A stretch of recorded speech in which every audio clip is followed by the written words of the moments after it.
ఈ వారం వృశ్చిక రాశి వారిని పరిశీలించినట్టయితే శారీరక రుగ్మతలు ప్రారంభమవుతాయి. పనుల్లో జాప్యాలు కూడా కొనసాగుతాయి.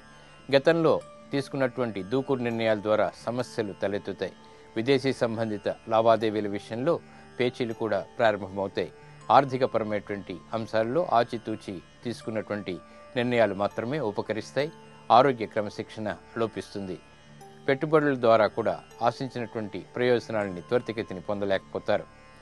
ఈ వారం మీ ప్రతికూల గ్రహాలను కనుక పరిశీలించినట్టయితే రాహుగ్రహం, శనిగ్రహం, ఈ రెండు గ్రహాల ద్వారా మీకు ఆకస్మిక ప్రతికూలతలు ఏర్పడతాయి.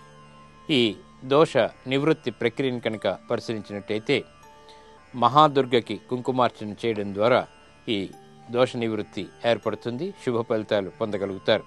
ఈ వారం మీరు పఠించాల్సినటువంటి మహామంత్రాన్ని పరిశీలించినట్టయితే ఓం దుర్గాయై నమః అనేటువంటి మహామంత్రం శక్తిని కలిగిస్తుంది. ప్రతికూలతని తట్టుకునేటువంటి శక్తిని కలిగించడమే కాకుండా విజయాలకు తోడ్పడుతుంది.